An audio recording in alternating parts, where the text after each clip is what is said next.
You say it's an extortion network, and that's true. It's very obvious, but it's not even about money. They're basically striving for societal collapse. They want everything that's good about our society to collapse and cease to exist. They want chaos and evil to reign over our society, and one of the ways they're doing that is by corrupting and harming and traumatizing our children.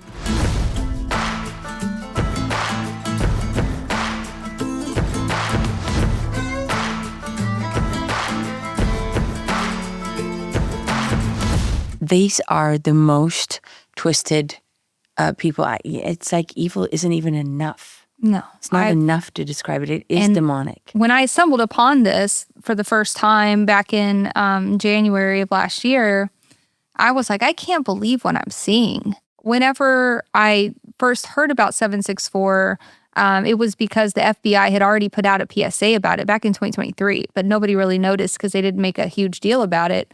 But I had already been kind of monitoring it because of the connections to 09A, because that was where my research was. And so I already knew about 764. And so then there was a situation with Kyle Spitz, which got me involved personally, because I was the only person reporting on the group for a very long time. And it was very scary. And I was the victim of this group myself. I was the victim of threats, harassment, swatting, just constantly.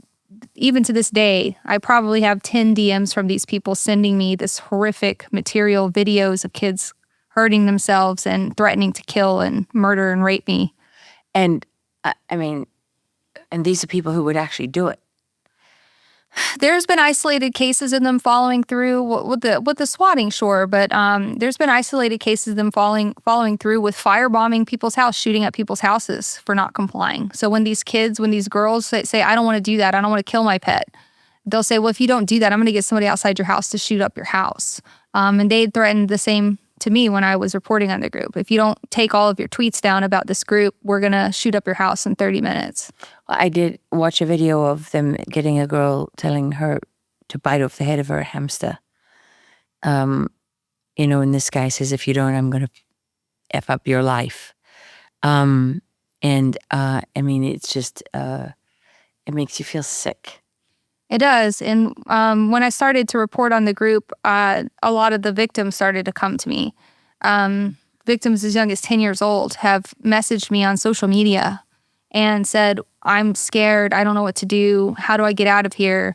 And I have to tell them, like, well, you need to talk to your parents. You need to go to the police. No, I can't. I'm too afraid. I'll get in trouble. They told me I'll get in trouble.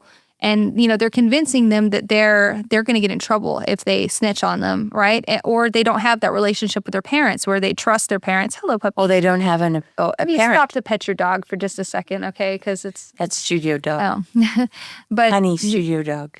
But yeah, so, hearing these kids describe what's happened to them and seeing their trauma has been really, really horrible.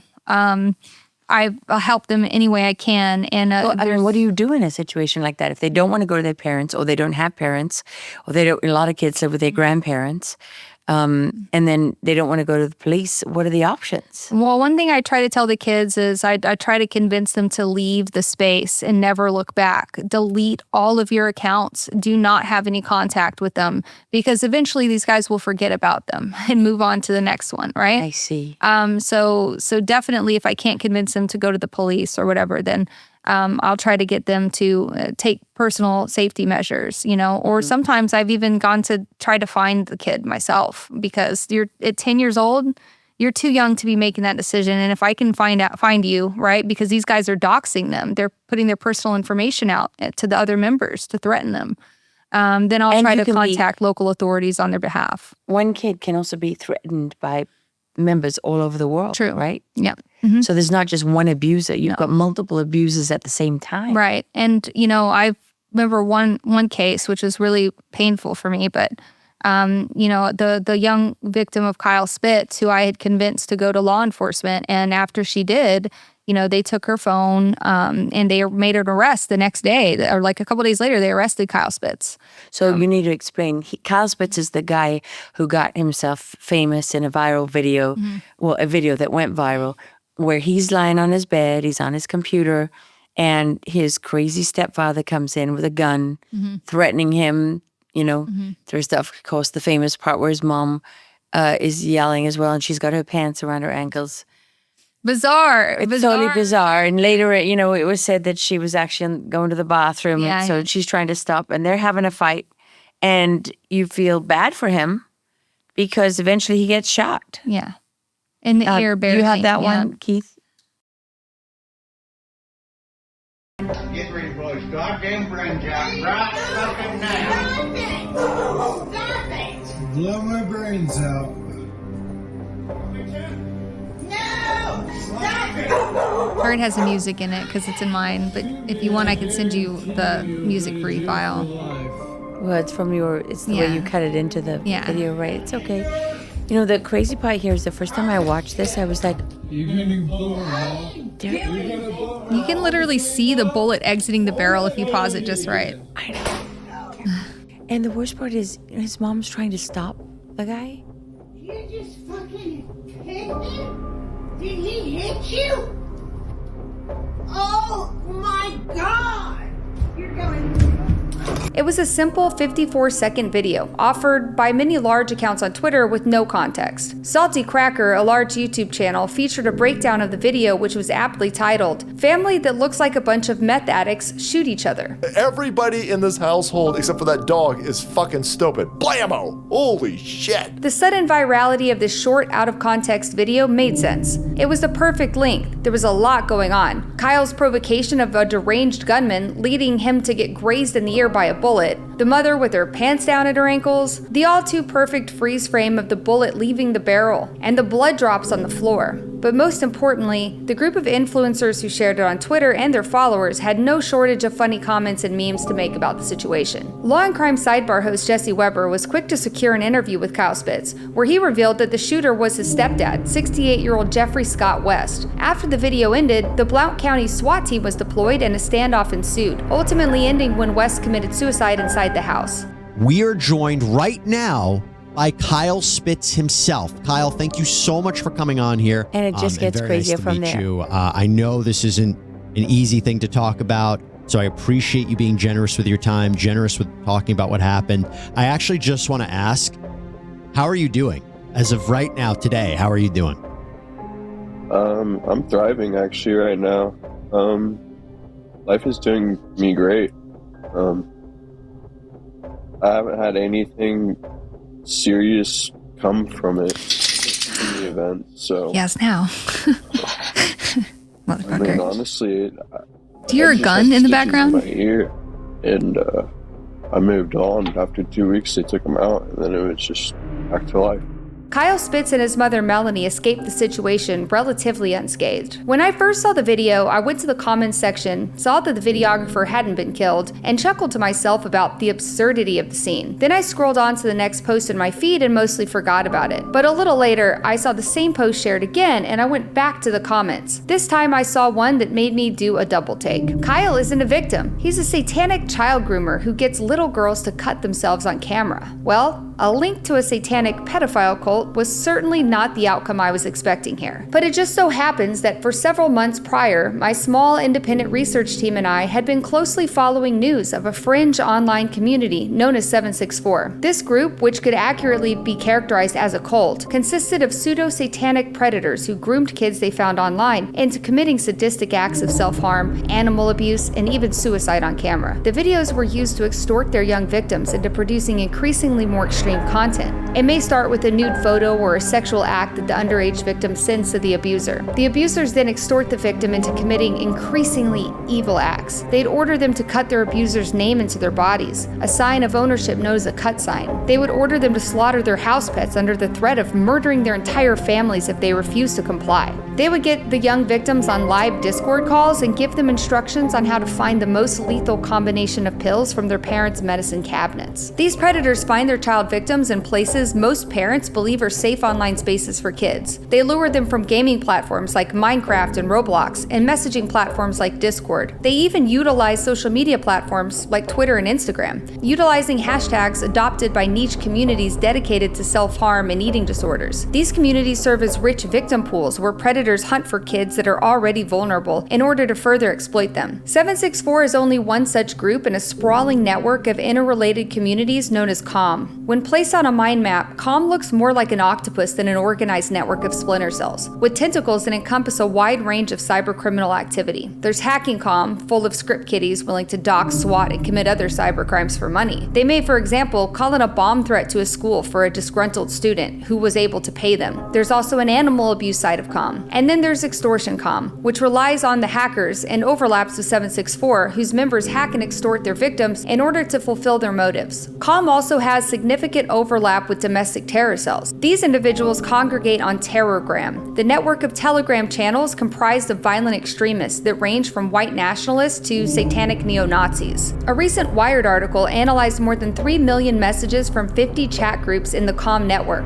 revealing thousands of users in nearly a dozen countries involved in various COM subgroups. They note that such groups have been growing rapidly since their widespread emergence in 2022, when only a handful of cases had been analyzed by the National Center for Missing and Exploited Children. We were all too aware of this group. Even before the FBI released their September 2023 bulletin warning parents about the network known as 764, we had stumbled across some of these communities. A Discord server full of gaping wounds, disemboweled animals, and satanic sigils crudely drawn in blood were all telltale signs of 764 influence. And even before the FBI acknowledged the group, there had been arrests, the most public being that of Angel Almeida of New York. Almeida, who went by the nickname Duck, was arrested in connection with a gun crime, which led investigators to unearth a horde of child pornography and terrorist literature, which connected him to the satanic neo-Nazi extremist group called the Order of Nine Angles. Because of my ongoing research into accelerationism, I already had Order of Nine Angles on my radar at this time, and had begun tracking mentions of 764 on social media after the FBI press release in 2023. For this reason, I became aware of a number of alleged victims of Kyle Spitz, who were attempting to get attention in the wake of the video. The victims alleged that Kyle Spitz was a member of 764 and that he had groomed and extorted numerous individuals, including minors, into self-harm and sexual exploitation. The victims stated they were already in contact with police and that an investigation was underway. Approximately 2 weeks later, on January 31st, 2024, I was contacted by an anonymous source who stated that Kyle Spitz's mom, Melanie Spitz, had died and that Kyle had posted disturbing videos in his Telegram group of the incident. In the source's opinion, the Telegram post indicated that Kyle Spitz had murdered his mother. The source additionally claimed to have evidence that Spitz had been extorting women to cut themselves since 2016 and that he was in possession of a large quantity of child pornography. The video Spitz had posted to his Telegram channel was disturbing, to say the least. In it, he stands over his dead mother's body while she lies on her back. Her hair seems to have been deliberately swept over her face. There appears to be blood on the face underneath her hair. The body appears to have been moved from the bed to the ground, and the bed has a large, human-shaped stain of what appears to be fresh blood. The bed sheets are crumpled up and soaked in blood. On the floor next to Melanie Spitz's body is a Narcan inhaler, which contains a medication used to treat opioid overdoses. At times, in between sobs, it sounds as if Kyle's stifling maniacal laughter, and at one point he appears to grope his dead mother's breasts. Kyle holds up his blood-soaked hand, revealing a bracelet which matches the one in a recent Instagram post on an account known to belong to him, which helped confirm his identity.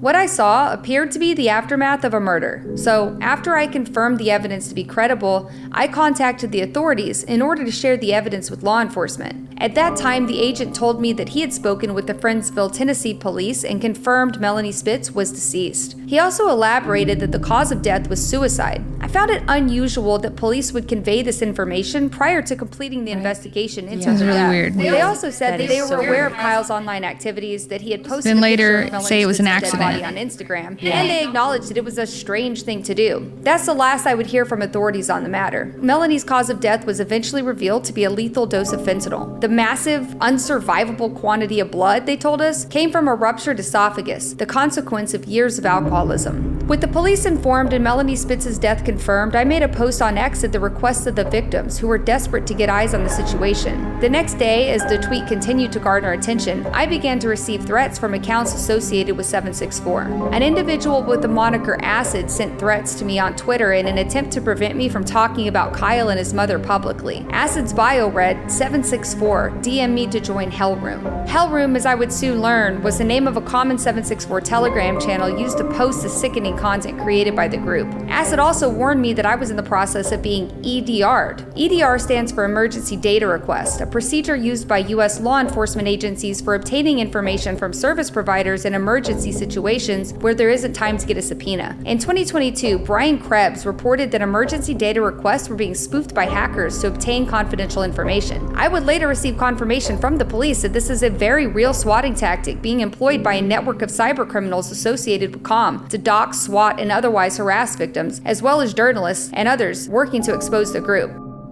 Why are so many young people struggling to have babies today? Birth rates in the US are at record lows, and that's partly because testosterone levels are dropping all the time. According to some studies, T levels are roughly half of what they were 50 years ago. And if we don't reverse this trend, we could be looking at population collapse. And it's why we partnered with CHOQ. They're a Patriot-owned supplement company, and their mission is to save mankind from extinction. They have something called the Male Vitality Stack, and it's been shown in clinical trials to boost your free testosterone by 87% in just 21 days.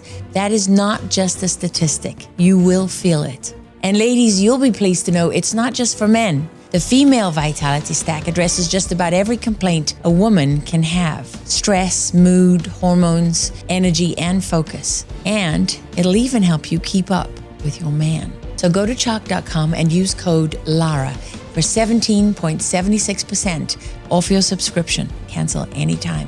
Or you can also call 50-CHOQ 3000 and tell them Lara sent you. That's quite something. I mean, there's a lot there, but this whole thing with Kyle Spitz, it's like watching a bad movie.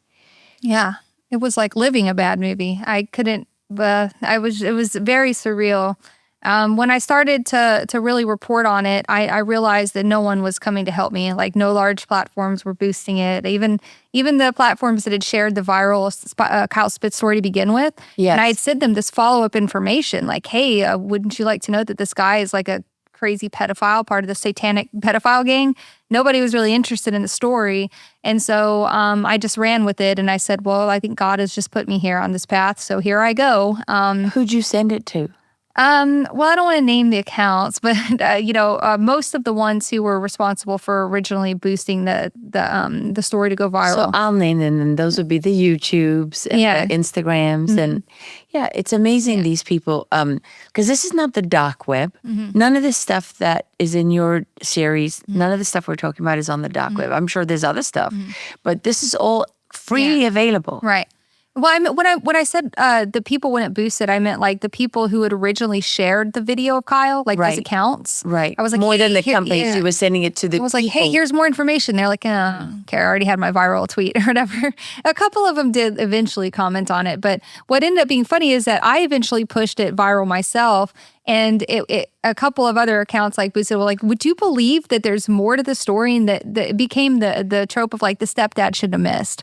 And so everybody started catching on. It's like, we thought this guy was the victim, and really we should have been rooting for the stepdad, and it became a thing.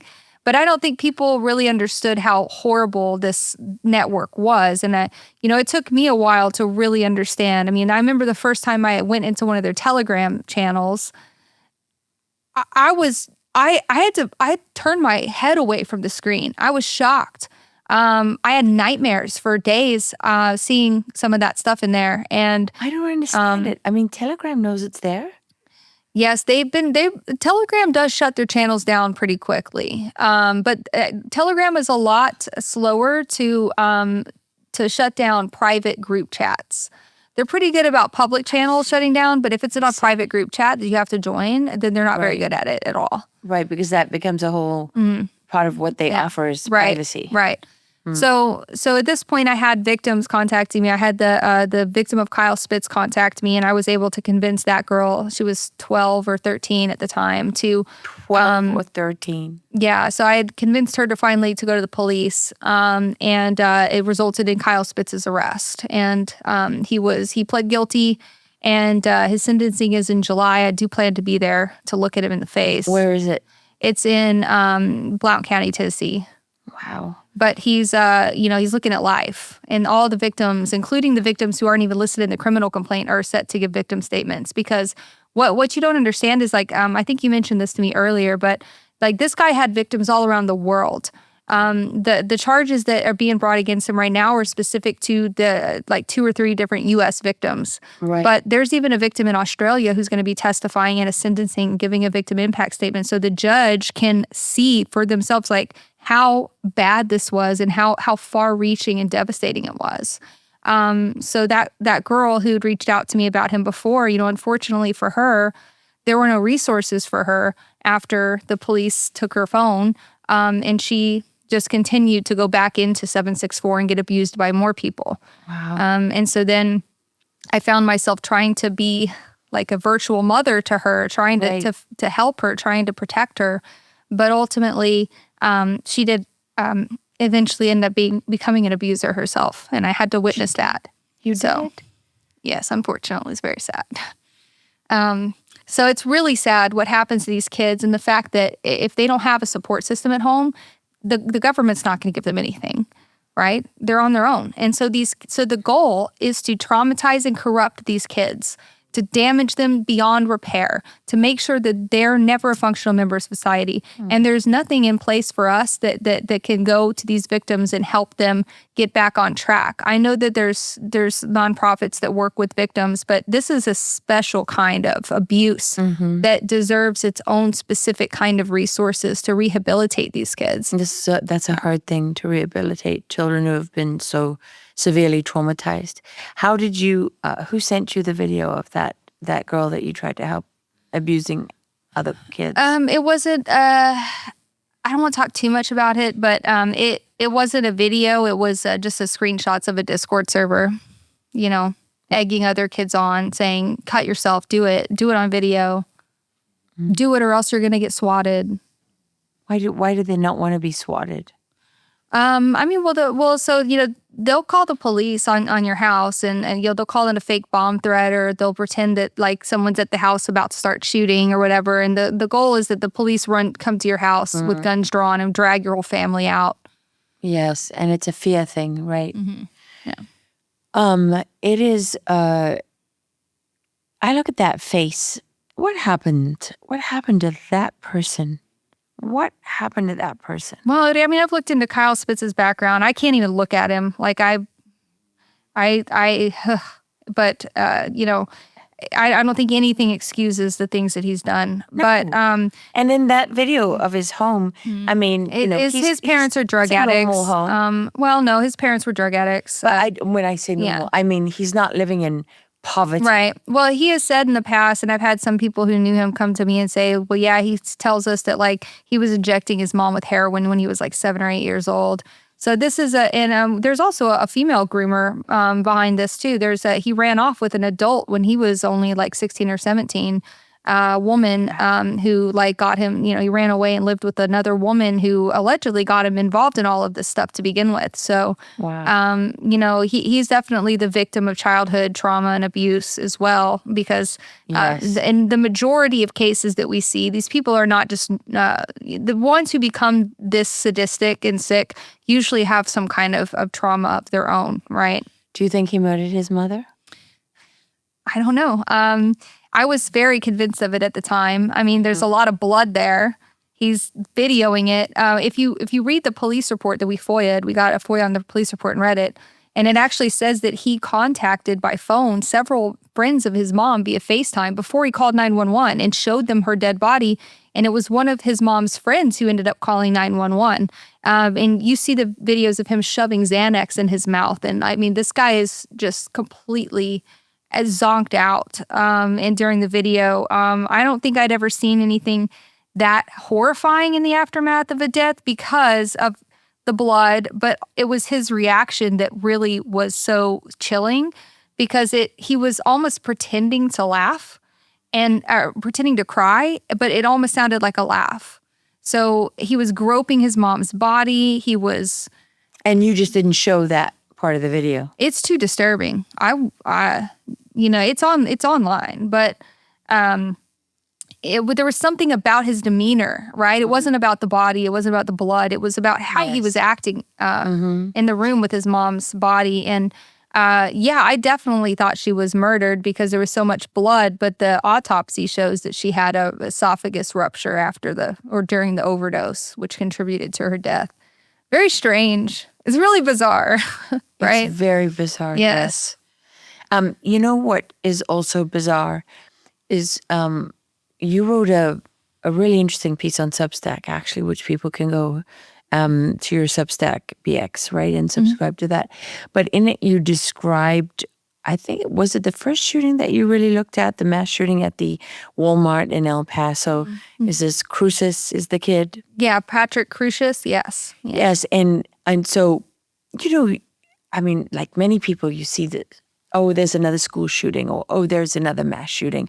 And you never really hear too much about it. You never really, often the kid kills themselves or they get killed, and and if there's no white supremacist narrative, the media just dies. Right. So I was fascinated to see what you learned there. Can you tell us about that? Yeah, that was actually I think that was the first one I ever looked into. And I remember just being blown away at this like rabbit hole that had never been reported on. And that's still a really crazy rabbit hole. And I'm trying to remember. Which amazes me that that it wasn't reported on. So as I understand it, his parents were divorced. And his dad, remember, had been arrested 2 years before. For wandering around a Walmart in a fugue state. And what is fugue? Like just kind of shell-shocked? Yeah, shell-shocked. Like you're out-of-body experience, kind of not aware of anything happening. And so I was so interested in this that I actually bought his dad's book. He has a self-published book on Amazon. Yeah. I don't recommend reading it. It's brutal, but it's basically he joined a New Age cult. That's right. So he joined a cult where basically it was like, meditation to where you hallucinate and meet Jesus and you become like an ascended, whatever Jesus figure, and you meet Jesus. But like it's like totally a sidebar, but he had this whole part about like how he would go get these Korean foot massages and go to this Korean massage parlor, and that's how he was transcending to meet Jesus. And it was really weird. You're like, this guy's dad is out there. Very, very weird book. Don't really recommend it. But I was like, wow. So like this kid's dad was like, now to be fair, Patrick Cruces, the shooter, lived with his mom, and his dad had wandered off onto his like spiritual journey and was pretty much absent. But his dad worked for a doctor. Yes. Is it Dr. Roy Carroll? No, Carson? This was very strange, but his dad did work as an intake nurse. I think it was an intake nurse at a psychiatric facility known as Timberlawn. In Dallas. And the person who was his direct boss was a man named Dr. Colin Ross. Dr. Colin Ross, yeah, that's right. Who works, he's one of these, he's a multiple personality disorder specialist who like basically uses multiple, he's what's the word? Like he uses MPD, like he creates multiple MPD. personalities. Yeah. He creates it in people. So as a part of therapy, it's a very strange and controversial behavioral therapy. Which Patrick Cruces' dad said was MK Ultra. He said that Dr. Ross was MK Ultra. Oh, I think I said that. But, well, Dr. Ross has actually written a ton of books. He's written one called The CIA Doctors, which was actually a really great book about CIA's history with mind control. And was he one of those? No, CIA he's actually he calls himself a whistleblower, but then he's using the same weird tactics on his own patients. So that's a whole nother rabbit hole. But it was very strange that his dad worked at that hospital. And that hospital, Timberlawn, was also shut down by the state because of abuse claims. Kids had been being abused and dying there for decades. It was one of the earliest private mental facilities in the state. Think about it. Every dollar you spend either supports your values or works against them. And in today's economy, where you spend your money really matters. That's how we take back our country. Patriot Mobile is leading the way as America's only Christian conservative wireless provider. Switch today without sacrificing quality or service. And you'll get exceptional nationwide coverage. You know why? Because unlike other providers, Patriot Mobile utilizes all 3 major US networks. They can even add 2 numbers on 2 networks on one phone, something the big guys can't do. So stay connected with flexible, unlimited data plans, mobile hotspots, international roaming, device protection, and internet backup. Best of all, switching to Patriot Mobile supports faith, family, and freedom. And if you believe in our First and Second Amendment rights, the sanctity of life, and supporting our veterans, this is where you belong. Switching is simple. Keep your number, keep your phone, or upgrade. Patriot Mobile's 100% US-based team will activate you in minutes. Right now, go to patriotmobile.com/Lara or call 972-PATRIOT. Get a free month of service with promo code LARA. That's LARA. Switch today. That's patriotmobile.com/Lara or call 972-PATRIOT. What are the patterns that you see when you look at these mass shootings?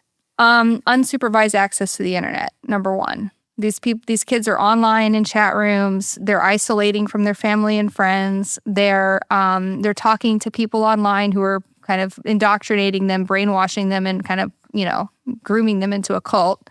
That's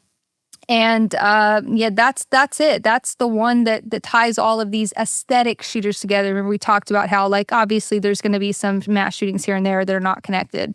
But the ones that make the news, the big ones, the ones where they're have body armor and GoPros and AR-15s with writing all over it and all of those things, almost all of those people share that they have been groomed and indoctrinated on the internet. Tell us about Samantha. Samantha Rupnow. Mm-hmm. So back in December, this was a very fascinating one for me because back in December, we heard about this mass shooting, and I have a rule, 48 hours, right? Not going to tweet about it. I'm going to let the breaking news accounts, share their disinformation, and then I'm going to sort through the fact and the fiction and find it for myself. But as I'm going about my day, people keep messaging me about this one. No, hey, you need to check this out right now before it gets scrubbed. And I'm looking at it. I'm looking at her Twitter account, and I'm realizing that she's following an account that also follows me that was connected to Order of Nine Angles. And so then I go, okay, well, yeah, I need to get on this, right? And as I would come to find out that she was involved in a splinter community of 764, it's another comm community. I'm not going to even name them because I like to annoy them by calling them 764 Network. They can just deal with it. And they hate that. They hate it. But because they're like, we're not 764, we're XYZ, and I'm not interested, okay? But this group in particular has ties to the so-called school shooter, the TCC community. It stands for True Crime Community, but the TCC kids, they have this obsession, almost a sexual obsession with mass killers, mass shooters. And so we know that this is a really hot spot for shooters. This is a bad place for kids to be. I mean, they're making Snapchat CapCut edits of mass shootings and school shootings, glorifying the they shooters. especially love the Columbine. They love Columbine. They love all of them, but Columbine is definitely the glue that definitely ties them together. And Samantha actually was wearing a T-shirt.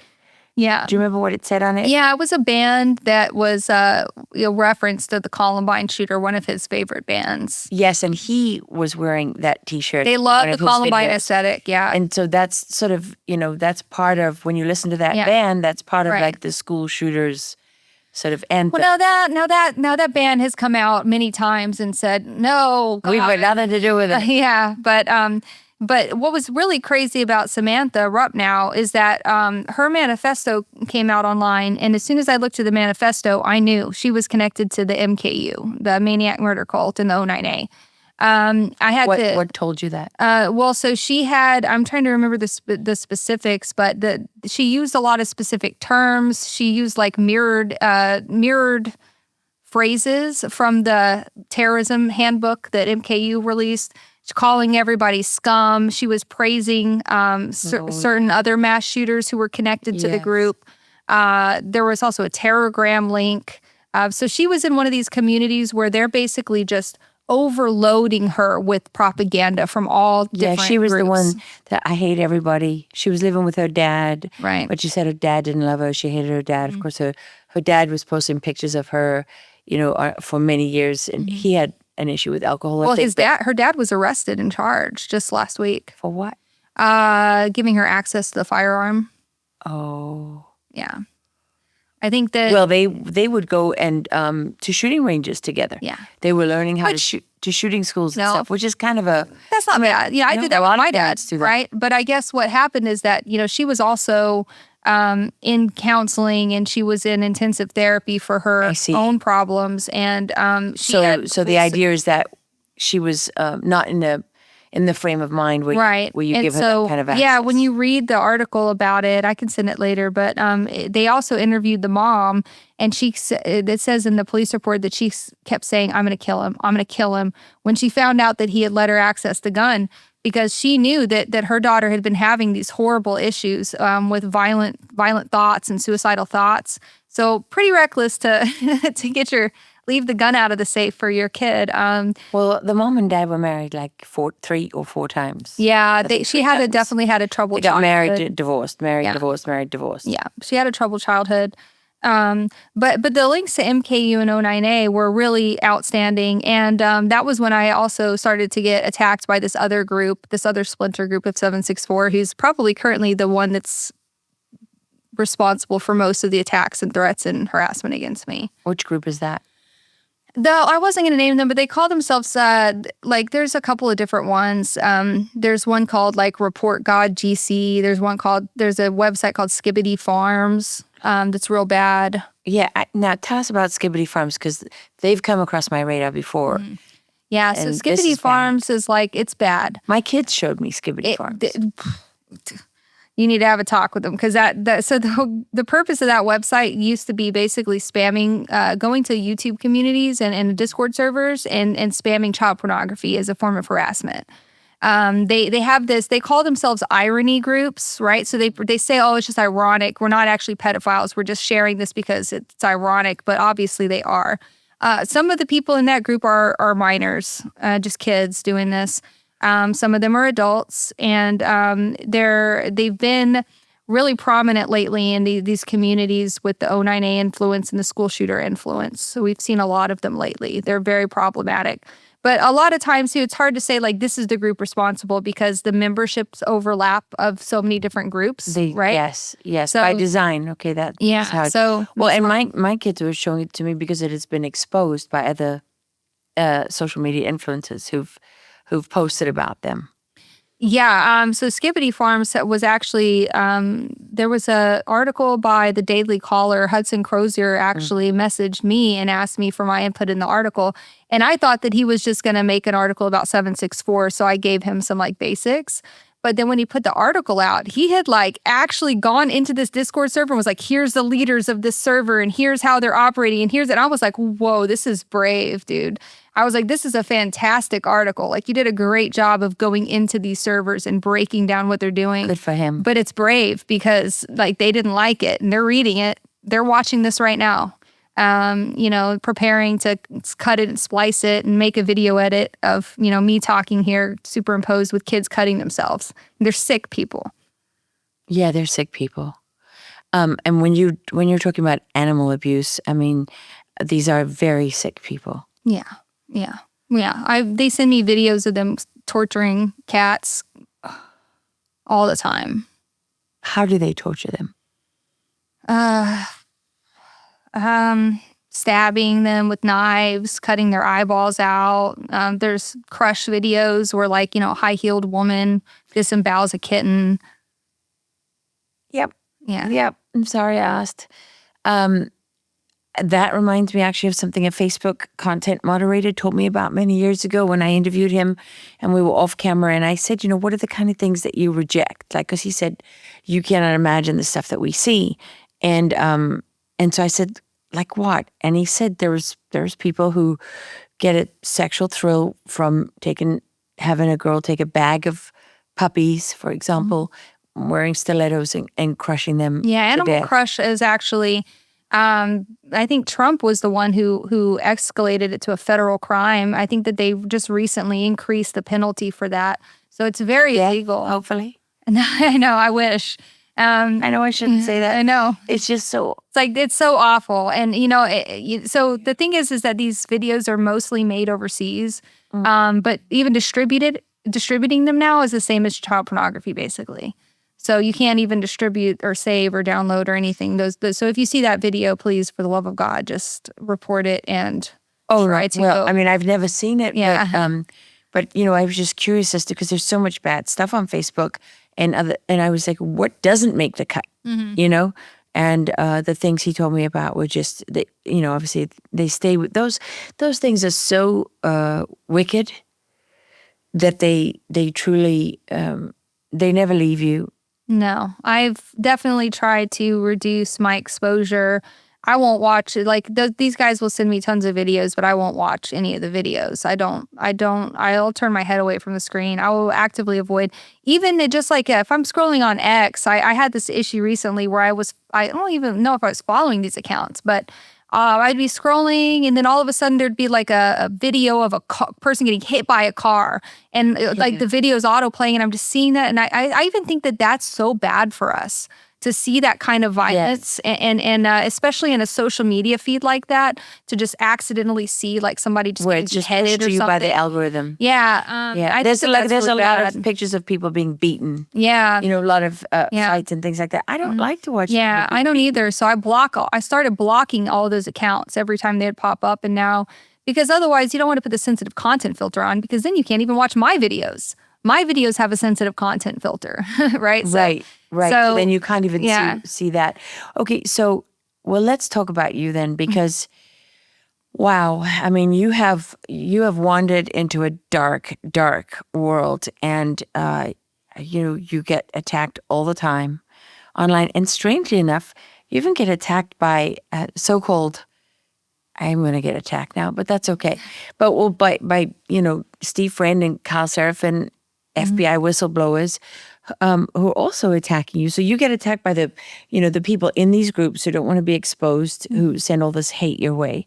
And then you get attacked by people like Seraphin and Friend, who said that you don't know what you're talking about, which was very odd to me. I didn't understand it, because I looked into what you were talking about, and there's a plethora of evidence, even before the FBI, before Kash Patel and Pam Bondi came out with their statement. There was so much evidence regarding what you're saying. I mean, arrests in the UK, arrests in Australia, arrests in Canada, arrests here in the US in different places. And, more than that, I mean, it was shocking to me that, I suppose I shouldn't be surprised, but here you are exposing something that there's mountains of video evidence, mountains of photographs, mountains of chats, even YouTube influencers doing videos exposing this. So why would people try to deny that it even exists? I was very confused by that, honestly, and blindsided, because like you said, I've been through hell. I've been through hell. I've seen hell. I've seen it. And it's, it's these kids getting hurt all the time. And I've been alone. I haven't really had any backup or support, or, I'm not I don't have a media organization or government organization behind me. So it's just me screaming into the void for over a year. And when people finally started to listen, then I started to have these people who should be universally yes, let's talk about this and let's get this information to parents, as many parents as possible, because we can save lives by getting this information to parents. But instead I was, met with attacks, and it was very confusing. And I would just say it was disorienting and kind of scary, because I didn't know what the purpose of the attack was, and I didn't know where it was going to lead. But luckily, I feel like I have God and the angels on my side because it didn't work. It kind of backfired on them, I think, a little bit. You definitely have guardian angels on your side. But They're yeah, all around you. It's upsetting. I know that you have a daughter, and it must be. I know they've threatened her too. So, and you're divorced, so that must just. I can see how that's. And it was scary. dangerous because they were threatening to dox me. They were threatening to put personal information out. And, you know, anyone who's followed me for any amount of time can see that these people are constantly trying to find me and kill me. So, I mean, I really felt like it was escalated to like reckless endangerment like level. I don't think you'd be sitting here if you didn't have the hand of God on you. Yeah, you're probably right. I mean, there was something in me that didn't let this go. You know, I know that there's a trend, you know, usually for social media creators, you know, it's like, I want to talk about this story that's breaking right now. And I don't want to keep talking about the story because people get tired of it, right?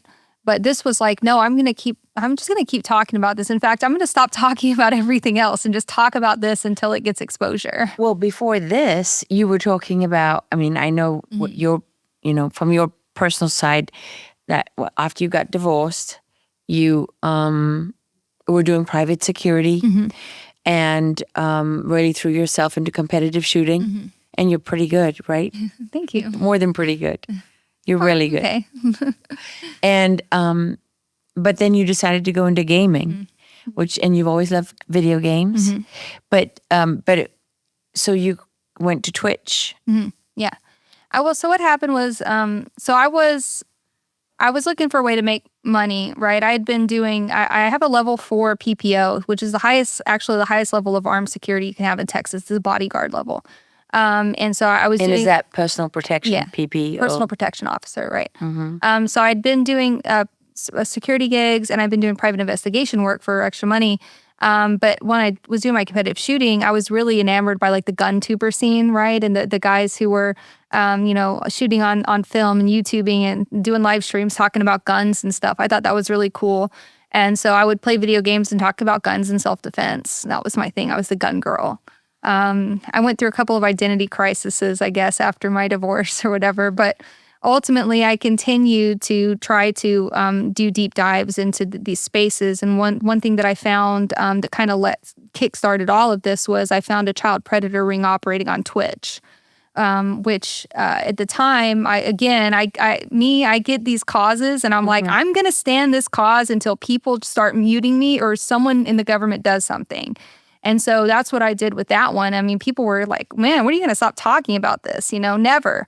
Well, eventually Bloomberg picked it up and did their own investigation into it. And it turned out that there were 300,000 kids targeted on Twitch by this ring in 2 years. 300,000 kids by a group of about 2,000 international predators who were trying to, you know, get illicit content from kids who were streaming. So after that happened, I was like, wow, this whole online scene is dark. Was that out of Brazil? Is that one? I'm pretty sure they were all in Eastern Europe. There was a lot of Russian speakers in that network, but I don't know. We never really got any like answers about it. Just that basically the UK stepped in and said, "Yo, Twitch, if you don't get it together, we're gonna ban you from the UK. Like you have to start protecting kids. You cannot just let 300,000 kids get victimized on your platform. It's crazy." And that's just one ring. Yeah, well, yeah, this group of 2,000 predators had targeted 300,000 different kids on Twitch. So maybe not all of them were victims, but they were all targeted by this ring because the same way that we were finding the kids and finding the predators, the predators were finding the kids by just scrolling to the very bottom where there were 0 viewer streams. And you could see the kids who were vulnerable because they're holding their parents' phone and they're like 7 or 8. Had pressed go live and here we are, right? So I exposed that. It became a big deal. And then I said, you know what? I'm going to start devoting more of my platform to online dangers, cyber. And I had also encountered cyber stalking. You were also you're an instructor too, right? Right. In self-defense and things like that. So you were giving people advice on both cybercrime and your physical security. Right. So I had been the victim of cyber stalking also as a female creator, right? And I'd had a lot of other female creators come to me for help with cyber stalking problems. And I became like the mom of Twitch, right? Where people knew they could come to me for help and I would give them advice. I'd talk to law enforcement, documenting all the stuff that was happening, resources. And then, I was helping people when I could. There was also an uptick in swatting around that time. So I was helping creators scrub their personal information off the internet and help figuring out ways to prevent swatting. So yeah, I started to kind of get in from personal defense into this online safety. I think you're kind of like I think you're a new hero of mine. I mean, seriously, you can fight. You're trained in jiu-jitsu and everything. You can shoot but really people well. Love to hate me, so I must do it. Who cares about that? I'm not perfect. I'm just a normal person. I know that they love to be like, oh, she used to stream on Twitch. She's an e-girl or whatever and all this. I'm like, you know what? Whatever my journey was. What is that? I think it's just like a degrading term for a girl who streams for money or whatever. Remember back on Twitch in that era, you had the bathtub streams or the hot tub streams where the streamers were just like in bikinis streaming and I see. And then taking money, right? I found all of that like sticking needles in my eyes. I would watch. Yeah, I really did. My children would watch. In the early days. I'm not even going to try to say the names because I'll say the wrong names. Oh yeah, the gaming stuff. Yeah, like PewDiePie and like those dudes. PewDiePie was one of them. Markiplier. Oh, why are you watching a guy play a video game? Just go play a video game. That's what I would say. You don't want to watch the game? Yeah. No, Mom.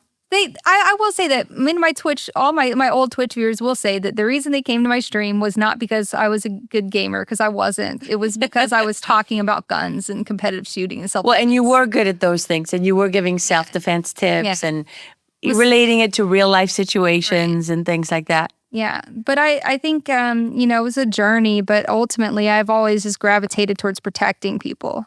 And that's just my nature. I have a very protective nature. I want to protect others and help people who are less, capable of defending themselves, especially children. And you're brave. Well, you're very brave. You take a lot of abuse. You take more abuse than the average person out there. And you look how many people are afraid to speak up because they don't want to take any abuse. That's true. And I don't blame them. I mean, especially when it comes to the 764 network. So like a little side story, but back when when that video ended and I was talking about Kyle Spitz's friend Acid, who was threatening to kill and rape me in front of my kid, threatening to shoot up my house, all of these things. And I had gone, filed a police report about it, right? And the police go, okay, well, can you come we want you to come into the department and make a statement. And I said, okay. So I show up at the police department and the FBI meets me at the door. And I was like, they're like, yeah, I'm with the FBI. I was like, oh, they're like, do you have any idea how serious this is? And I was like, well, I guess I do now, they put me in one of those little first 48 rooms. I was just like, what is happening? The guy who did that acid, his name was Cameron Finnegan. He was 19. He was arrested in the UK, recently sentenced. Oh, was he the one who was trying he was also trying to get another terrorist attack, right? Yeah, he was. Yes, he was influenced by MKU and the No Lives Matter group, and was he the New York attack? No. He was planning to murder a homeless person on video, and he also had a terrorism manual, which you can have here in the U.S., but you can't have in the UK. It's illegal to possess. And he was also and they write their own manuals, right? These are called lore books. Yeah, well, they write terrorism handbooks. How to go commit a mass shooting, how to commit a stabbing and get away with it, how to make ricin, how to make bombs in your bathtub, like crazy stuff. But he was also charged with possessing child exploitation content, and he was charged with trying to coerce a girl to commit suicide on live stream in the UK. And one of the things when I was watching the sentencing, the judge, and it was live streamed by like all the outlets there, it was like a big trial there. The judge was reading off some of the file names that he had in his folder, and one of them was titled BX's face after I'm done raping her dead body or something horrible like that. And the judge just read it off in the sentencing, and I was like, what? Wonder if he knows that was like me, that he just read the victim's username. He probably didn't even realize it, because normally they redact that stuff. Mm-hmm. So then that same group kind of started to use that clip to harass me, like repeat it over and over, just try to mess with me. So they try to mess with your head. So you have to be. You're physically very capable. You know how to fight, and you know how to how to shoot, and but you have to have really extraordinary amount of moral courage to take the kind of abuse you do and keep going.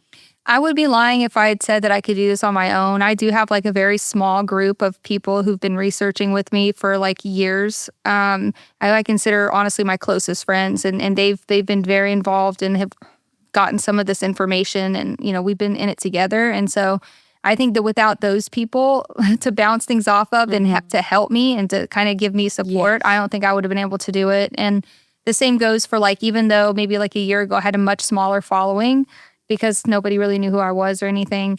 But I did have like dedicated, like there were several like larger creators who really were like, we want to help you. And those guys really helped me out a lot and encouraged me to keep going. And so I definitely had a lot of encouragement.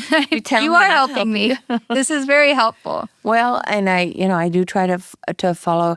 I don't like to get involved in spats online generally because most of the time I have no idea, what's really going on. But if there's an obvious, like, obviously where I can see you're being attacked and it makes no sense, I speak up. Mm-hmm. Yeah, I always found it very strange. I've been attacked by several weird communities before, which to me, I'm like, that's par for the course, especially if you're doing this child predator stuff, right? But to have those particular guys start attacking me and gang up on me was very upsetting. They also shared, they were sharing deep fake nudes. Like they were sharing like a screenshot that said I had an OnlyFans with nudes. It was completely fake. It wasn't even real. And they were using that to say, like, she does porn. And I'm like, this is, like, so crazy and defamatory. They want to take your credibility. Yeah. Right? We're going to make you... Like, with me, it was, she's a right-winger. She's alt-right. Yeah, she's too right for They're using these, like, 5-year-old Twitch clips that, like, haters had, like, spliced out of context. Yeah. They took, like, me saying something and spliced it with something else, and then they combined it to make it seem like I was doing something ridiculous. Which, if you've been a creator on Twitch and you have hundreds and hundreds of thousands of hours of live streams, anybody can do that. But I shudder to think they could do. I even stopped live streaming eventually because I was like, this is like too stressful now. Yeah, people doing stuff like that. But yeah, they tried to pull like years old clips of Twitch and try to use it to discredit the 764 network. You know what? It reminds me of Andy No, because I've known Andy for many, many years, and I love him and I respect him. Mm-hmm. He is a journalist who really committed himself to trying to understand Antifa, and it happened because his parents escaped communism in Vietnam, and when he was in college and he saw these people protesting, they were carrying the communist flag, and he was like, "Wait a minute! Like I know what that represents because he knew from his parents' experience." And so that's how he started to go into that.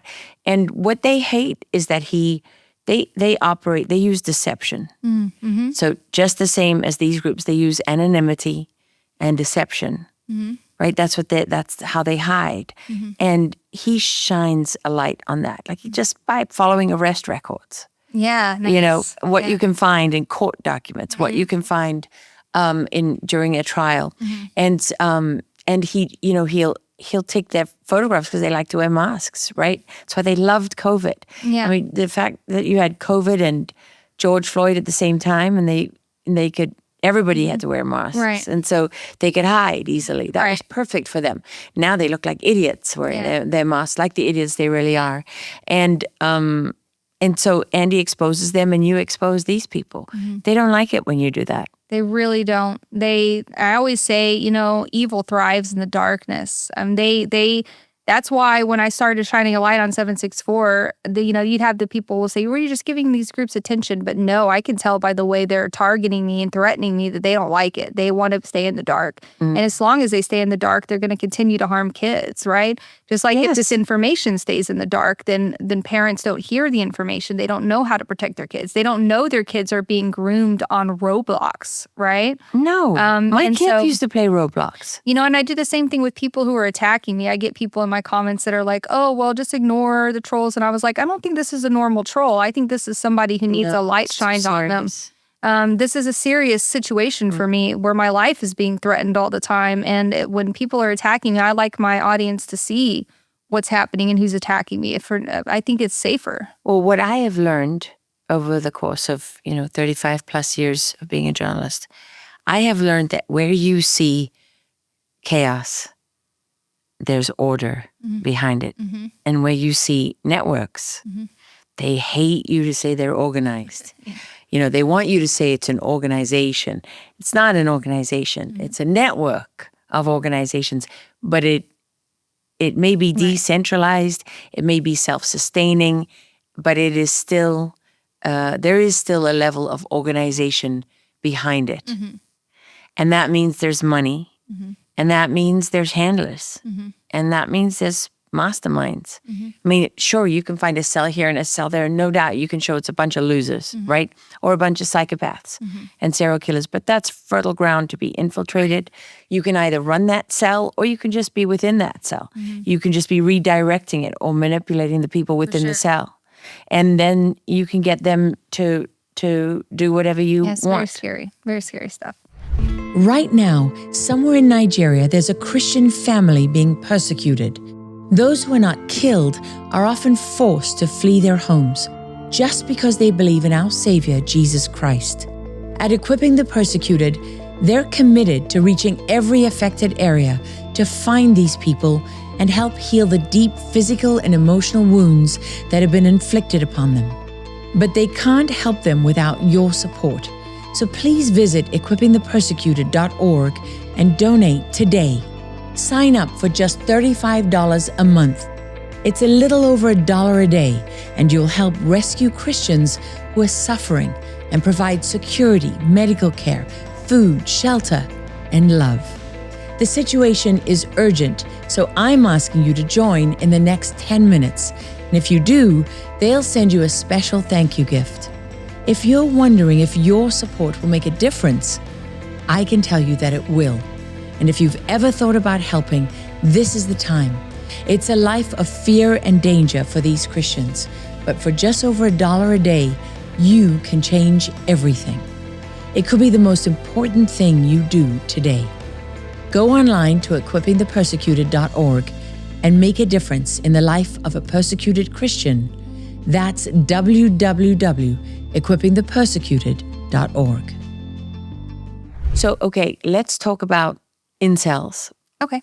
I asked my kids, you know what incels are? Yeah, I got a 10-minute explanation. And that's what's crazy to me is that these things are normal for young people. Not normal in the sense that, I mean, my kids were very clear on how... It's a word that I know, Yeah, they were very clear on how dark and insane and evil it is. So I got a really good education, But can you explain it? Yeah, so I mean, the definition of an incel is a man who cannot find a romantic partner despite trying. It's pretty simple, right? Involuntary involuntarily celibate. Like I would like to have sex, that would be nice, but I unfortunately cannot. I've tried. Okay. Nobody wants me. See the victim mentality again. Super victim mentality. It's to a level of annoyance. Okay. When I first found the incel community, the reason I had found it is actually because I was researching mass shootings, and I stumbled upon a woman who had a podcast. Her name was Nama Cates. Her podcast was called Incels, and she was in this incel forum, this website for incels, and she was, talking to them and sympathizing with them, and but she was also kind of advertising the forum. I noticed. Didn't seem like she was trying to draw people away. It seemed like she was actually giving them attention, right? Amplifying them. Yes. And I later learned that she worked for a DHS-funded NGO called Light Upon Light. So that was a very Let's say that again. DHS, so Department of Homeland Security. Yeah. Right? Funded. Yes. NGO. Yes. It was an NGO, a counterterrorism NGO, that was funded via the Targeted Violence and Terrorism Prevention Grant. And I have a lot of problems with this grant. It should cease to exist because they're not using it to fight terrorism. They're using it to put academics in these spaces and do weird stuff. There's a lot of money washing going on. There's a lot of surveillance, illegal surveillance going on. And so like the last thing they're doing is, following research that could actually help people. And what they could be doing with this money is building community frameworks to find these kids who are escalating to violence and stop them from doing so, right? At the community level, this money could do a lot of good. Well, because there's a lot of signs. I mean, there's a lot of things that parents say when kids are becoming withdrawn and they're posting about this, or they find, sort of child abuse pictures on their phones. We need more for that. We need more on the prevention side. But what they're doing is instead they're funding podcasts where some woman just sympathizes with what they consider an extremist and then gives the forum more attention, and no one's getting saved and no one's getting help. It's like having a show for pedophiles where they get to explain why they're a pedophile and why we should feel sorry for them. Yes. That's exactly what, and in many cases, she has platformed open pedophiles and done exactly that. So it's very strange. Okay, I'm not liking Nama. No, I don't, was she an actress or something? She was an ex-Hollywood actress, yeah. You talked about her in your first episode I of your did. series. So I stumbled upon her article about the Highland Park mass shooter. And then I started talking to her a little bit. She said, hey, you know what? I have this podcast about the incels. And she, I know all these people in the counterterrorism community. You should check out my podcast. But I was like, I'm actually more interested in this incel forum you're talking about, because I think that I will find these accelerationist provocateurs who I've been searching for. At the time, I was still searching for Sandman, right? I was searching for Sandman, and I was searching for these Sandman was the one who came after you? No, Sandman was the provocateur behind the Buffalo shooting, the guy who was talking to Peyton Gendron. That's right, the handler for the Buffalo shooter. And so I was looking for these guys, these accelerationist provocateurs. I said I might find them in the incel forum. Not only did I find those accelerationist provocateurs there saying, no one likes you, women are the problem, you should go kill women. Killing women will solve all of your problems. But it wasn't just that. It was Order of Nine Angles. There were Order of Nine Angles people there trying to convince them to go commit like satanic rituals when they, harm themselves or kill other people. There were ISIS recruiters funneling people to the main ISIS website to try to get them to embrace radical Islam as a solution to their incel woes, right? So, but the idea is that you have this group of people who are low. They're rock bottom. They've given up. They're perfect for the patsies. They live online. They are literal patsies. Right. The digital world is their world. That's all. They've given up on real life, right. Forming relationships in the real world, operating in the real world. And then the website itself it was so cult-like. It has its own vocabulary. Right? It's got its own vocabulary, its own memes. And if you ascend from inceldom, if you do get laid or whatever, find a girlfriend, you're actually criticized and ostracized and fuck that guy, right? So it's very cult-like. All the elements of the cult are there, right? And so this is fertile grounds for terrorists from every part of the world to come in and say, oh, this is where I want to find my next, radical Islamic fighter to go bomb a building, right? I want this guy to go commit a mass shooting for my accelerationist cause or whatever. So they're going in there and they're preying on these guys.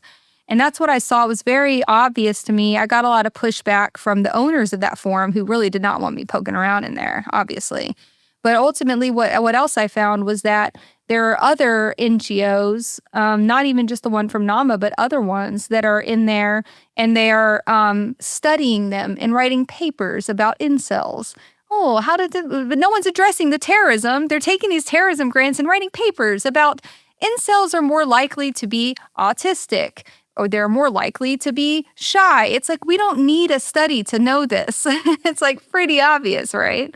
So they're putting out these papers that to outsiders reading this would be like, why do I care about this, right? But they're not actually doing anything about the terrorism in there. So that's my beef I have with like the grant money and how it's being used. Well, let me tell you what my kids said incels were. Incels were these people living in their parents' basement, staying online for, 15, 16, 17 hours a day, living in this online world who can't function in normal society. Yeah. Mm-hmm. And they're a bunch of pedophiles. Well, yeah, I mean, they got a few things right. Just keep your kids believing that. Keep them ostracizing those communities. That's fine. I would say that I've met some people from the forum who are genuinely just like, hey, like, no, I've accepted that I'm never going to find a partner, and I want a community, right? And I block all those extremist guys. That's not me. But then there's other ones who are pedophiles, and there's other ones who are terrorists, like literally being not terrorists in and of themselves. Like the incel movement is not a terrorist movement. it's being used by terrorists to find people who are at the bottom, at like the end of their rope, and easy to push off that edge. Just got to give them a little nudge, and they're going to go That's the best shooting. recruiting route. Yeah. So that's what I found in the incel community. I also found, like I said, Order of Nine Angles there. What about Very prevalent there. 764? I haven't seen any 764. And in fact, one of the moderators of that forum had come to me a few weeks ago and said, hey, I know you hate me and I know you hate our forum, but if you ever see any of these members anywhere in there, like, let me know and I will ban them, because we don't want any part of that. So, Interesting. Yeah, so 764 has been kind of, they're less about infiltrating. They're more likely to infiltrate communities with, like, underage girls and stuff. Now, the mass shooter people, know for sure they're going to be infiltrating all of those kind of groups, though. Okay, so when you look at all of these groups, who are the worst? Well, 764 is definitely the worst. Yeah. Worse than 09A and worse than Maniac Murder Cult and No Lives Matter? I mean, they're all, yeah, when you say it like that, I mean, I guess 764 is the most jarring, right? But they're all really bad. I would say in their own ways, 764 is the most disgusting and horrifying. I would say that MKU is probably the most dangerous foreign terror threat that no one knows about, but I think it's going to get worse. I'm saying it here on your show. Like, I think that the threat from MKU is going to get worse. It's amazing that a group out of Ukraine can get a kid in the U.S. to kill his parents and then be intent on killing the president. Imagine if they'd pulled that off. Because nobody would have believed it. Right. The media would have, even if it had been exposed at the time, they would have said nonsense. Well, nobody paid attention to that story. No one. I was which shouting is also from the weird. rooftops. Which is also weird. Third assassination attempt, by the way. And, and I mean, groups that I talk to, and I don't talk to your, Yeah. I don't knowingly talk to people from No Lives Matter, but people who work in the intelligence world, those assassination attempts, I wonder if you've ever found any political links. Because I hear that those roads lead back to people like John Brennan. Well, I can't talk to that, and I'm not sure. I know that for the Kassip attempted assassination, the 17-year-old killed his parents. He was also in contact with a neo-Nazi group from Russia called NSWP, which is notorious for political assassinations and stuff. Like, I think that they've done some, like, really crazy political stuff. So, and then he was also part of a Ukrainian Azov-linked group called Misanthropic Division, which is also intertwined with the 09A. So over there, it's kind of like calm, right? Where all these groups are bleeding together across the border. When I went into one of those groups, they had a pinned post on their Telegram channel that said, "No fighting about the Russian-Ukrainian conflict. We don't promote infighting between white people." And I'm translating it from Cyrillic, right? But it basically said that this isn't a political group. We're all just whites that are fighting for collapse. So, there's just crazy people out there, and it's very, very dangerous. I think that the fact that it's not politically motivated makes it even more dangerous, because what you have is, like I had mentioned, the coalitional element of this, which is that you can get people from opposite ideologies. I'm pro-Russia. I'm pro-Ukraine. Well, who cares? We both want to collapse the system. Let's join forces, right? And they join these ad hoc coalitions without even realizing it. So that's the danger of accelerationism, is that it's not politically motivated. It could apply to anyone's political ideology, and those people could theoretically start working together. Well, in the Canadian documentary by the show Fifth Estate, that young girl that we looked at her, and how, just what they did to her over 2 years is just unbelievable. And then it traces back to that Black American guy in North Carolina. And what the police officer interviewed in that documentary says is that when he asked him why, he said he liked the blood.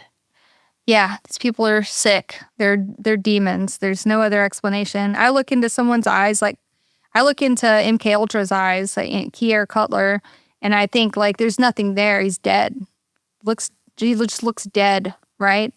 Kyle Spitz looks a little more demonic. I'm really looking forward to seeing him face to face in court on during his sentencing. I think that'll be a very emotional experience for me, but I think it's necessary. I think it's almost like a closure thing.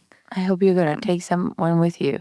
Yeah, I'm going to have to hire a bodyguard, I think. I already got one in mind, so we're all good. Well, that's good. Not that you can't protect yourself, but, there's a reason, Right. the U.S. helicopters fly in pairs in Right. combat zones, right? Because 2 is better than 1.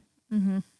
Well, and okay, so where it does start to get political, it appears to me, is when you talk about accelerationists. Mm-hmm. Because incitement, right, even when you look at Ukraine, for example, Ukraine had its Maidan revolution. Mm-hmm. And when I've looked into that, what you find is that there were snipers that were shooting at police officers, and there were snipers that were shooting at people in the crowd. Mm-hmm. And they created that conflict and and the tension between the police and the people, this which was the state and the people, to facilitate the overthrow of a government.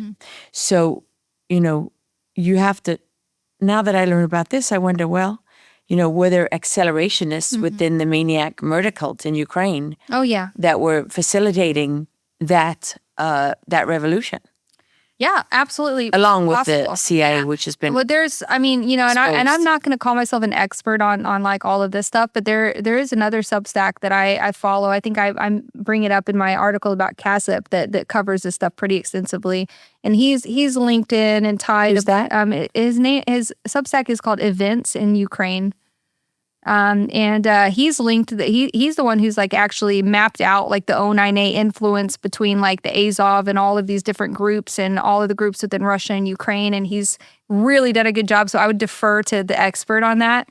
I'm not an expert on that stuff over there, but there's definitely been some political involvement in some we call them like operations tied to these groups. Well, what about operations like January 6th? Yeah, totally different rabbit hole, but same kind of concept, right? The leading theory has always been that my leading theory has always been that there were accelerationists. I mean, we know there's accelerationists in the crowd that day, but that they were at least partially responsible for provoking some of the conflict that day. Of course, this is a very complex topic, right? Yeah. I'm sure that there was lots of other people there provoking as well. But for sure, we know that there were at least a couple of members of these groups there. In fact, one of the girls from connected to 764, Riley Williams. Was it Riley Williams? She was arrested as a J6er and was later exposed that she was actually a member of one of these 764 CVLT channels. Huh. So that was a very interesting one. We were like, whoa, that's kind of crazy that girl was there, That's I haven't looked into that one too deeply, but that's the one that I can think of off the top of my head. Other people from connected to adjacent communities that are connected to Order of Nine Angles and all these extremist groups were obviously there. When you say obviously there, how do you know? Well, I mean, we've identified like there were certain people in the crowd that day who were linked back to like certain organizations and groups. Well, and there were some Ukrainians identified. That's true. Yeah. I haven't looked at whether those Ukrainians were members of these groups, but now I'm going to. You're giving me homework. More likely than not. I mean, I would say that if you're looking at like extremist groups in Ukraine, Misanthropic Division is definitely the biggest one that I've seen in the landscape right now. MKU is going to be really fringe. In fact, I'm not even sure that they were around and very active, at least not in the U.S., when January 6th happened. Well, and now, you've mentioned Azov Battalion a couple times, so just in case, there are people who are not familiar with them, Azov it's really a division, not a battalion, just based on size and numbers. But this is a group that is within the Ukrainian military that has received a lot of funding and support from the U.S. and NATO, who, before this conflict, openly flew the swastika as part of they've got the black sun of the occult, right. And they have all these other Nazi symbols, and people like to say they're neo-Nazis. I think of them as Nazis because if you look at the history of Ukraine, right. The Western Ukraine was the headquarters of the Nazi SS. That's where they were based, and that was the Nazi SS had occult, satanic, right, very strong occult identity to it. So these are, there's a rich history of Nazism, and people, of course, will point out that there were hundreds of thousands of Ukrainian Jews who were murdered, and they were, but many of them were murdered by Ukrainian Nazis, you know. And so there's a very real history there. And then, of course, the CIA steps in, Alan Dulles. Of course. Yeah, because the Ukraine's Nazis were not prosecuted at Nuremberg. They were protected by Alan Dulles and the CIA. So, and then you look at, you know, decades later, you're still funding the same Nazis. Well, a lot of them are, you know, Nazis that came from, like, well, I mean, you know, and again, I defer to like the experts on this topic because it's really not like my expertise or whatever. But some of these people, like the NSWP, which was connected to CASIP, is in Russia, but a lot of them have defected to Ukraine as well. So there's definitely a lot of weird neo-Nazi stuff going on, like just in Eastern Europe in general, not even just in Ukraine, but like the guy that we were talking about in Moldova. There's been several of these guys from Serbia, Romania. So yeah, there's definitely a prominent Eastern European influence just in general. The other political part of this is regarding shootings, you know, because there's you could say on the one hand, well, they want these kids to go and do violence for them, and they rise within their community. But you could also say that every mass shooting is a victory for the anti-gun lobby. Absolutely, you could, and I think that they know that, right? And I think that there's definitely a concerted effort to push the AR-15, for example, because it's definitely, for some reason, people get really up in arms about the AR-15 more than any other gun. Military style. Yeah, military-grade assault weapon. Yeah, military-grade assault rifle, as if they know. Have any idea what that means. Yeah, but it's become like a knee-jerk thing in the U.S. that if the shooting happens with an AR-15, there's going to be calls to ban AR-15s. And sometimes they've succeeded in this in certain states. So I think that's something that's exploited by accelerationists. And accelerationists will exploit any kind of political division they can. So they're going to exploit the trans thing, right? Like they want a trans person to become the next mass shooter because that's just going to create more friction between the right and the left, because the basic tenet of accelerationism is to usher in the collapse by causing the system itself to collapse in on itself, because they're provoking that infighting and that division. Yes. And so anything that will get us fighting left and right, they love it. So, I mean, my biggest piece of advice to America is to stop doing that. Yeah. You know, if we stopped fighting over guns, or we stopped politicizing every mass shooting, and especially I see it's really bad now, like whenever a mass shooting happens, you see disinformation, AI deepfakes, crazy, just ridiculously fabricated stuff that people put out. And not just mass shootings, but everything, right? People are rushing to try to politicize everything. And I would say all that does is help the people who are actually behind this. It helps them accomplish their goal. What is your advice to parents? I know you touched on this a little bit, but what else? So as far as, keeping your kids safe online, I mean, the first thing I say is to just try to never let them be on the internet unsupervised. Like, you have to have full control and full, How on earth are you going to do that? Well, for example, having the passcode to your kid's phone. You don't have to watch them all the time. Just laugh at me when I tell them, I want your passcode. They're like, and how old are your kids? They're like, get out of here, Mom. They're 15, 16. Okay, so they're older, 20. right? So at a younger age, though, let's start at the younger age, okay. right? Your kids shouldn't have just a smartphone or a device in their hand at age 7, 8, 9, right? You don't have to slide over, right? Yeah. And the other thing is, your kids should never be talking to strangers online. No. Sending them to a chat, to play Roblox. Mm-hmm. It's the same as sending them to downtown Chicago and telling them to go talk to every person they see, right? They're talking to literal strangers. And what we've seen in Roblox is that these 764 members, they'll put swastikas, 764, I love CP on their characters, and then go talk to your kid and invite them into these Discord servers where the abuse starts. A lot of parents are shocked to hear this, because Roblox is like a 7 and up game. It's for kids. But the game was made for your kid to interface with the public. Ban it. Don't allow your kid to be on any of these chat rooms. So I know this is a dumb question, but when you're on Roblox and Minecraft, can anybody come into your world? I'm pretty sure that so there's different communities and worlds Right, that you people can- build. you can and make go yours into private. People's communities, yeah. Yeah. But and there's things that you can set like in the settings, I'm sure, but maybe just don't. Why? Just don't let them on it. Just ban those games where they interface to the public. Your kid should never have a Discord account. They should not have a Snapchat account. There is no reason for your young kid to have any kind of access Okay, to the so public. you want me Right. a young kid. Young kid. You know Right. what the teenagers will say. Right. Why do they have Discord? Because if one friend's got PlayStation and one friend's got Xbox, the way that you can communicate with each other is in a Discord room. Right. And then all those different things don't matter. I don't know. For me, I'm just going to tell them to go outside or something. And I'm sure that they'll say, no, Mom, I'm going to, but so that brings me to my next point, and you're making a really good point, which is that you can't completely micromanage your kid, and you can't expect your kid to be off the hover internet. over them 24/7. You can't. It's not necessarily even healthy. You don't want to even take technology away from them because that's going to be their livelihoods when they're adults, right? Right, and it's also how they relate to each other because, if you want to know what the latest meme is that everybody's laughing about, or God forbid, you should mention a meme that's already passed. Oof. Ooh, that's Embarrassing. that's a bad one. Literally, Yeah, that's like, this person is so uncool, Yeah. right? Because they have no idea. They're trying to fit in, and they're picking up on things. But please, and I do that, of course, right? Yeah. I mentioned things that it was to Mom. That was that's embarrassing. Yeah. Why?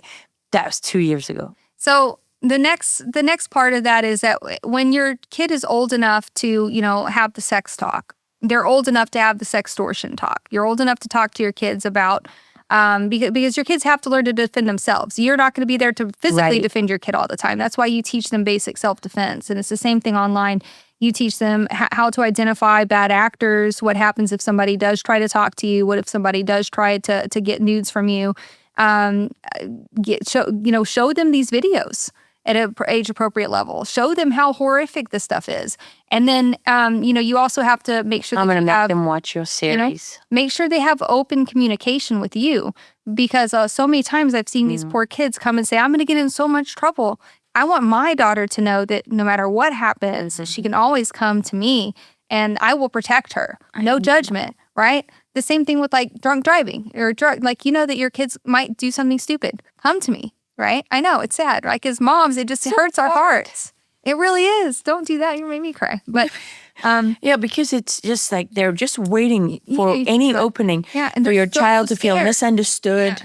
If I don't fit in this, or that I don't have any friends, or my friends don't understand me, and then my mom doesn't understand me, and then you can come to me no matter what it is. It's not the end of the world. These kids think it's the end of the world for them. It's not. You're a child, and we're going to prosecute these guys. We're going to get this stuff off. There's tools now. We have Take It Down, the NCMEC Take It Down site where you can get these nudes removed. Like this isn't going to ruin your life. And right? you know what else you can do as parents is you can push for the laws to change. We need a digital bill of rights. We need to own our own image. I don't think that people think about these things. I agree. If we have a bill of rights, she wants to come as a person who's had AI, deepfake, pornography, do you want to come up? Studio dog, Hey, come here. honey, because I didn't pick you up. I've had these guys have made AI deepfake pornography of me, and it's jarring to see. It's kind of funny, and I kind of find it like I don't find it too bad because I'm like, well, whatever. Everyone knows it's fake, but imagine that of a kid.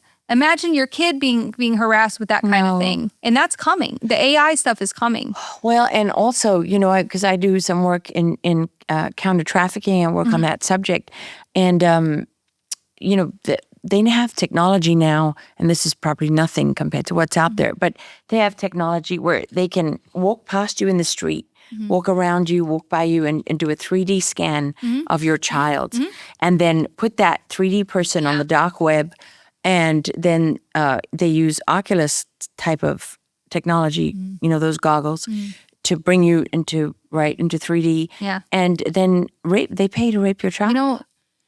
I'm with you on the laws changing for digital stuff like that. I don't think that it should be legal for someone to make deep fake pornographic videos of me and then use it to harass me. Certainly, it's already illegal for them to do that of kids, but that's not really we're not doing enough to prevent that. It's definitely right around the corner. That's why I don't put any pictures of my kid on the internet anymore. None.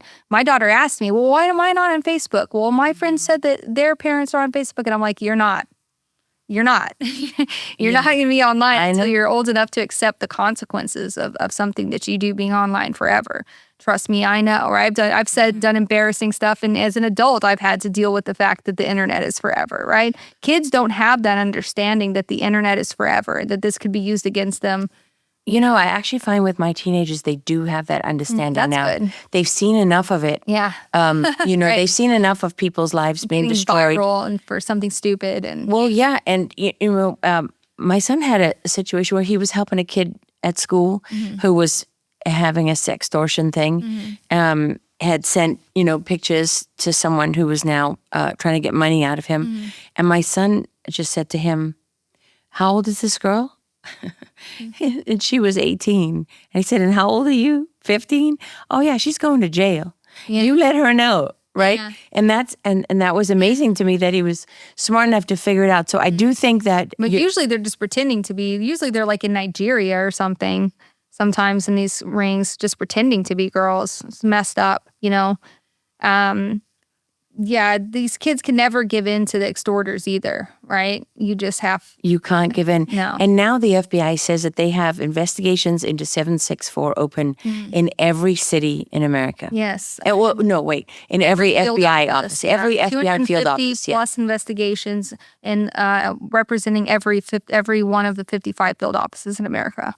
Which should give you a sense of the scale of this, There's right? hundreds of investigations open, you know. Hundreds. And so, you know, I think that there was a push. You know, certain individuals were trying to say this is a small scale local problem. She's Oh, they always crazy. say There's that. no problem. You know, she doesn't know what she's talking about because this isn't a serious threat. So I think that them coming out and saying, no, there's hundreds of investigations open. And when you really think about it, like one of these predators can have dozens of victims, even more, depending on how long they've been in the space, right? So just taking out one of these guys is so impactful. And you know what? Even if taking out one of these guys just saved one victim, I'm still okay with that, right? I mean, the amount of I don't want to say like karmic input, but like, you know, the damage done by harming just one child in our country like that is more than you can imagine. Right? It's not insignificant. Calling a child victim insignificant is very insulting, which is what Kyle Seraphin did, which just really broke my heart because I personally had to talk to these kids and see, you know, the trauma that they go through. But I'm really glad that you know, that the word is getting out. I'm glad that they're doing these PSAs because the other thing I was going to say is that simply talking about this and getting the word out, not only will it help parents, but it spreads awareness of the group. So when I started reporting on the group, I got a DM from a girl in Europe, at a high school in Europe, and she said, hey, I just randomly came across your tweet the other day about 764. One of my classmates is a member because he's been showing us Discord servers of him getting girls to cut himself, and I didn't even know what it was, but then I just randomly saw your tweet, so I thought I'd reach out to you for help. And so I said, what's his username? Like, find out his username, want to know. And sure enough, it was one of the people we'd been tracking. So then I gave her, you know, I was able to give her information on how to go to the school, how to talk to, you know, what resources to send them so they can understand how serious this is. And then we never saw that person again. We never saw that user again because they arrested him or they stopped him or, you know, whatever. So just simply her seeing my tweet took one of these guys down. And to me, that was probably one of the most impactful things that's happened to me this whole time because it let me realize like I am making a difference here, right? Even if just one kid saw this and was saved or a criminal went to jail because someone saw something, said something. To me, that's like really, really empowering and makes me want to keep going. It makes me think I'm doing something right. And let me tell you, I sent your series to so many people. I sent your series to people who work in rescuing kids off the streets because I have a friend who a couple of kids in a row that she rescued were all autistic. And we've talked about the fact that these kids don't go to school. They're preyed on through their devices, their cell phones or their computers or whatever, and that they're preying on kids who are mentally ill or disabled in some way. Yeah. Well, then I find researching for you that this is written into one of the law books, is to target mentally ill kids because they're easier to manipulate. It was trippy. The one that was most recently arrested had a manual or guide on how to find kids online. And that's what he said, right? Go into these communities where people are mentally ill, autistic, or whatever, and that's where you're on the spectrum, Asperger's, and you know, and these kids are all told that they're slightly autistic or whatever these days. So they have this identity, and they live in that kind of world. Right. We're not building kids with strong identities anymore, and I think that building a strong identity is important to a kid, because from what I've seen in these communities is that you get the kids who are in that, and all kids go through that phase of who am I, identity. Sure. But that's a positive thing, right? That's where you need the positive parent role model to step in and help form them for who they are going to be. But if they're just left alone on a smartphone during that phase, they're going to become prey for these predators, right? Because they're looking for girls and boys who are just in that 12, 13, 14-year-old age where they're confused. And the more confused they are about their identity, the easier they are going to be to kind of, you know, if they're already wobbling, it's easier to knock them over, right? Well, this is, you know, just seeing that you can reduce, like that little girl in Canada, that you can reduce that. I mean, you saw she was unrecognizable. You know, I mean, It's devastating. Yes, absolutely unrecognizable. Wounds all over every part of her body, putting a chain around her neck and trying to drown herself in a bath of blood. I mean, this is, and the guy is thousands of miles away. Yep. That's what's crazy is these people can be anywhere in the world, you know? And they can have that kind of hold over your child. Yes. So why you have to keep your children close, Yes. right? Yeah, So- and trust. You have to get, like I was saying, that level of trust and communication between you so that they know that they can come to you, right? With anything. Right. Okay, Becca, I want to stay in touch with you on this and keep talking about it. And because this affects, just like they have the ability to affect millions of kids, so do we. Yep. I agree with you 100%. You have to counter it. The only way to counter this evil is with good. And I think that the good in this case comes in the form of awareness and information.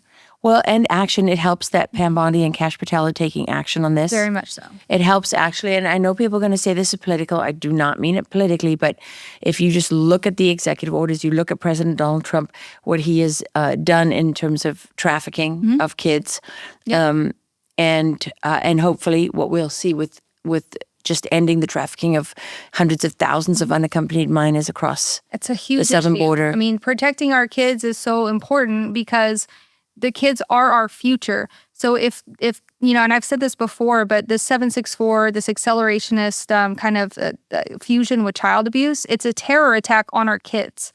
It is a terror attack. They're not attacking our borders, not attacking our buildings. They're attacking our children.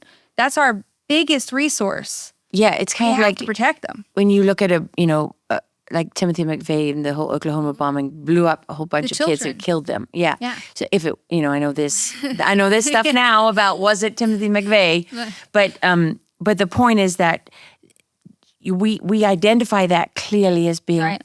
children were targeted, but our children are being targeted By the millions.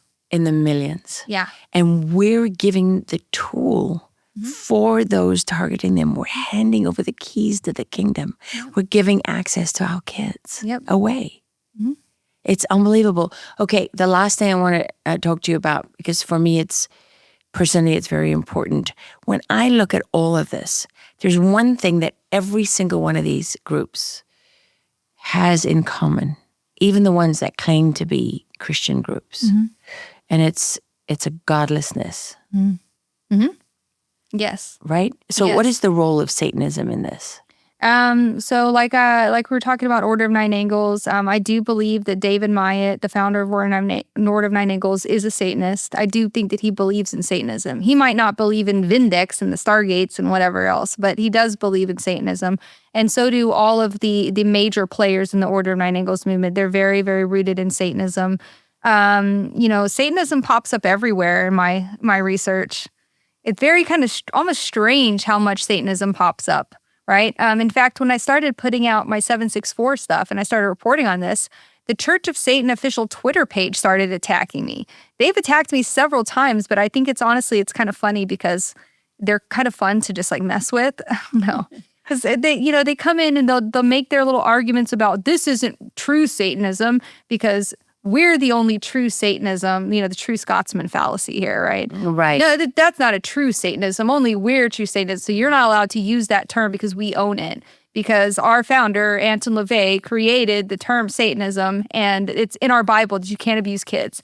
I'm like, this is the stupidest logic I've ever heard, right? Satanists can't abuse kids because we own the term Satanism, and it's in our Bible that you can't abuse kids. So if you're abusing kids, you're not a Satanist. Except for satanic ritual abuse. For this, I'm like, no one is falling for this backwards logic, right? It's nonsense. Yeah, it's nonsense. And so they'll come and attack me and say, I can't use the word Satanism. I know American media really gravitates away towards mentions of Satanism, maybe because they feel like it's too sensational, or maybe it has to do with the Satanic Panic or QAnon or whatever it is. But I know that in other countries, so people ask me like, why did we just start talking about this? Why are we just now paying attention? We're just now paying attention, but the CBC was at my house in July of last year filming a documentary, right? Before that, the BBC has run several pieces and featured my research. SVT Sweden, Sky News Australia, several major international media outlets have already gotten onto this, and all of them are saying Satanism. Right. So when I talked to my BBC contact, I remember one time I read his article and I said, man, I'm just so happy that you guys will just openly call it Satanism. And he says, well, U.S. media doesn't do that? And I said, no. And he's like, that's weird. And I'm like, it is weird, isn't it? But to the BBC or to the UK, they're like, yeah, obviously it's Satanism. So, it's definitely a uniquely American thing to avoid that term and to try to like get everyone to move away from that and to almost like they're trying to protect the Satanist label, right? Very interesting because strangely enough, when I was a young newspaper journalist in South Africa, I must have been 19, 20, something like that. I did an investigation into Satanism in South Africa. Mm-hmm. And one of the things I learned, that's why when I see all the abuse of animals, one of the things I sat with the colonel in charge of the occult crimes unit and went through all his books, and he'd been there forever. They called him Donker Jonker because his name was Colonel Jonker. And he was Afrikaans, and in Afrikaans, donker is dark. So they called him the Colonel of Darkness because he'd been running the occult crimes unit forever. And what did they do? They raped cats, tortured animals to death, skinned babies. I saw the photographs of all of this. I climbed a stormwater drain in a bridge 120 feet above a valley with nothing on either side and went into a satanic cell inside this bridge. And the colonel actually told me the guy that took them there the first night, he led them up there. He walked. I crawled. Okay, crawled? No. I was on my belly, clinging to the concrete. It was hard and scary. And he walked upright 120 feet below the floor of the valley, the wind howling through there. Yeah. And so this stuff, I know it's real because I started investigating it 35 years ago. 35 years ago. Yeah, I have zero doubt in my mind that it's real. And if you've been paying attention at all, it's really in your face. This is it's true. not even like they're hiding it. Like there's some occult cells that are very esoteric and hidden, like the ones you're talking about. And especially the ones that are doing the abusing and all the really evil stuff. But Satanism is very much normalized in American media, American culture, and it's really, you look around and it's everywhere. It's in your face, everywhere. And the music industry, these people go crazy. Miley Cyrus, unrecognizable. And I'm not trying to be like that person who's like, oh, Satanism. I understand that like the 764 guys are using satanic symbolism on a much more superficial level. Okay. They're just like they adopt the swastikas on a superficial level, right? But at the same time, there are these dark forces, and it goes back into the nihilism and this idea that like you teach these kids that they're their own God and that no one else matters and that society's against them and there's no point. There's nothing except for self-gratification. That's a godless, self-worship, hedonistic, self-serving existence. And that's why these kids are seeking notoriety. And that's why they're trying to get because there's no other meaning in life for them. There's no other meaning. So their only motivation for getting the kids to do more and more sick stuff is their own notoriety, their own building their God status in this group. And so it's a very satanic concept. Just by nature. So That's yeah. very interesting. And of course, the more evil you do, the greater the reward. Yes, and I mean in their minds, I guess, yeah. Well, thank you so much for being here with us. Thank you for all the work that you're doing on this and for standing till I can honestly tell you that, having covered mass shootings and Islamic terrorism and all these things for years, so many pieces fell together when I watched your series and as I've been following your work, and I know how hard it is. So I'm, and I know you've been accused of being CIA and being accused of being a Fed, and you get accused of all of those things. I'm not that cool, I promise. Just a normal mom. Well, there's nothing normal about you, okay? Let's be clear on that. There's nothing normal about you, but there's lots extraordinary about you, and we really appreciate what you're doing. I know there'll be a lot of parents out there and kids out there that this will reach, and so I would just urge our audience. You find you on X at BX, right? BX_on_X. Yeah. BX_on_X. And on Substack? Yes, BX Rights. BX Rights on Substack? Yeah. That's definitely the best place to follow me. It's definitely also the best place to support my research. So people can subscribe to you, that kind of thing? They can subscribe to me there, and they can read all of my research and all my articles. Okay. So I know it can't be that easy. Financing all of this? I mean, I don't know why I do what I do. Honestly.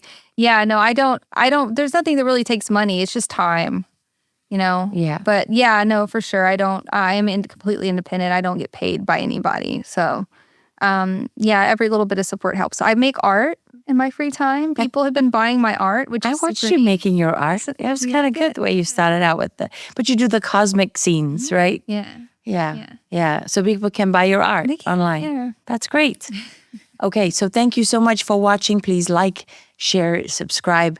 Obviously, this is incredibly important for people to know about this and to understand the threat, and for us to demand a digital Bill of Rights, right? The freedoms that we have need to be protected online as much as in the real world. So that's something that everybody can get behind if they choose. So thank you, and see you next time.